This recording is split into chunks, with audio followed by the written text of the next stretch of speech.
রাজধানীর সড়কগুলোতে গণপরিবহনের বেপরোয়া রেষারেষি যেন নিত্যদিনের চিত্র। আর এই অসুস্থ প্রতিযোগিতার বলি হয়ে আবারও প্রাণ হারালেন এক পথচারী। বুধবার বিকেলে রাজধানীর চানখারপুর এলাকায় যাত্রী তোলার প্রতিযোগিতায় লিপ্ত হয় মৌমিতা পরিবহনের দুটি বাস। এক পর্যায়ে দুই বাসের চাপায় পিষ্ট হন জয়দেব পাণ্ডে নামে এক যুবক। গুরুতর আহত অবস্থায় হাসপাতালে নেয়ার পথেই মৃত্যু হয় তার।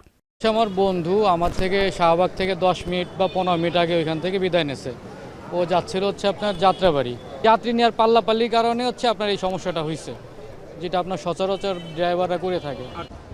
নিহত জয়দেব পেশায় একটি ওষুধ কোম্পানির মেডিকেল প্রমোশন অফিসার ছিলেন। অফিসে কাজে বের হয়ে স্বজনের এমন অকাল মৃত্যু কোনোভাবেই মেনে নিতে পারছেন না পরিবার। ঢামেক মর্গের সামনে তাদের বুক ফাটা আর্তনাদে ভারী হয়ে ওঠে চারপাশ। আমরা এটা অবশ্যই বিচার চাই যে বাস এভাবে পাল্লাপাল্লি করায় অনেক মানুষের যেরকম জীবন হারাইছে। আমার ভাই আজকে জীবন হারিয়ে গেল। দুর্ঘটনার পর পালিয়ে যাওয়ার সময় স্থানীয়দের সহযোগিতায় রুবেল নামে এক চালককে আটক করে পুলিশ। জব্দ করা হয় বাস দুটি। পুলিশ জানায় মরদেহ ময়নাতদন্তের জন্য মর্গে রাখা হয়েছে এবং মামলা প্রক্রিয়াধীন। সঙ্গে সঙ্গে পথচারী ঢাকা মেডিকেলে নিয়ে যাওয়া জরুরিভাবে নিলে ওই জায়গায় ডাক্তাররা মৃত্যু ঘোষণা করেন।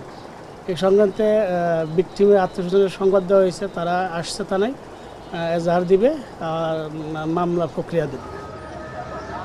সড়কে এমন বিশৃঙ্খলা ও বেপরোয়া রেষারেষি বন্ধে চালকদের সচেতনতা এবং ঘাতকদের সর্বোচ্চ শাস্তি নিশ্চিতের দাবি ভুক্তভোগী পরিবারের। মাহবুব হাসান রিপন, এখন, ঢাকা।